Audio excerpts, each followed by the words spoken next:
اعوذ باللہ من الشیطان الرجیم بسم اللہ الرحمن الرحیم الحمد للہ رب العالمین والصلاة والسلام علی محمد وعلی آلہ الطیبین الطاہرین واللعنۃ الدائمۃ علی اعدائہم اجمعین، اما بعد۔ محترم سامعین کرام، اصحاب امام حسین علیہ الصلوۃ والسلام کا تذکرہ آپ کی خدمت میں پیش کیا جا رہا ہے، اور جیسے کہ ہم پہلے بھی بیان کر چکے ہیں کہ ہم ہر اس شخصیت کو آپ کی خدمت میں پیش کر رہے ہیں کہ جو راہ امام حسین میں شہید ہوئی،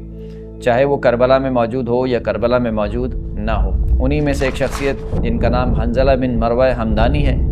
کوفہ کے رہنے والے ہیں اور قبیلہ بنی حمدان سے ان کا تعلق ہے۔ جناب حنظلہ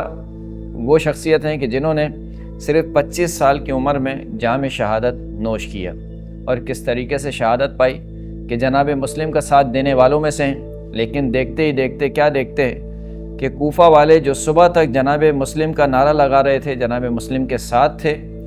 اب جناب مسلم کے برخلاف ہیں اور جناب مسلم کے برخلاف نعرے بلند کر رہے ہیں۔ اتنے میں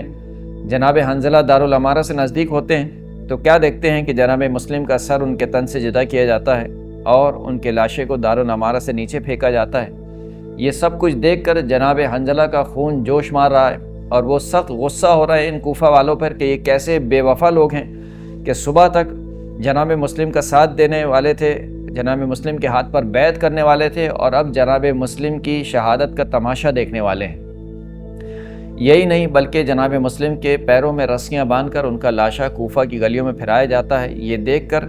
جناب مسلم کا خون بہت شدت سے جوش مارنے لگتا ہے اور ان کو سخت غصہ آتا ہے کہ کس طریقے کا یہ عمل ہے۔ یہاں تک کہ جناب حنظلہ کوفہ کے ایک محلے کے جس کا نام کناسہ ہے، وہاں سے نزدیک ہوتے ہیں کہ لوگوں کی جمعیت کو دیکھتے ہیں کہ لوگ جمع ہے مسلم کے لاشے کے نزدیک اور ایک طریقے سے خوشی منا رہے ہیں۔ ان سے پوچھتے ہیں کہ کیا تمہیں معلوم ہے کہ یہ کس کا لاشا ہے؟ کہا کہ یہ مسلم کا لاشا ہے، اور مسلم نے خروج کیا جناب امیر پر، لہٰذا مسلم کا یہ حال ہوا۔ کہا کہ تمہیں شرم نہیں آتی کہ تم صبح تک جناب مسلم کا ساتھ دے رہے تھے اور اب تم اسی لاشے کا تماشا دیکھ رہے ہو؟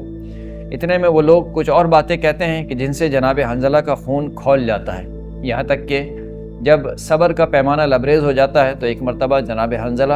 اپنی تلوار کو اپنے نیام سے نکالتے ہیں اور ان لوگوں پر حملہ آور ہوتے ہیں۔ 14 افراد کو واصل جہنم کرتے ہیں، لیکن بالآخر جناب حنظلہ کا محاصرہ کر لیا جاتا ہے۔ اسی وقت جناب حنظلہ کو شہید کر دیا جاتا ہے حملہ کر کے،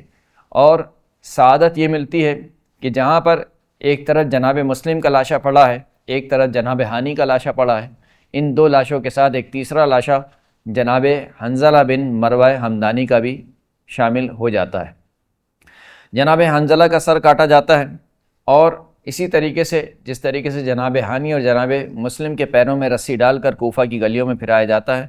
جناب حنظلہ کے پیروں میں بھی رسی ڈال کر کوفہ کی گلیوں میں پھرایا جاتا ہے، یہاں تک کہ رات کے پہر میں جناب میثم تمار کی زوجہ ان تینوں لاشوں کو سپرد خاک کرتی ہیں۔ جناب حنظلہ اور ان کی شہادت کا تذکرہ کتاب مال السبتین میں ملتا ہے۔ انا للہ و انا الیہ راجعون۔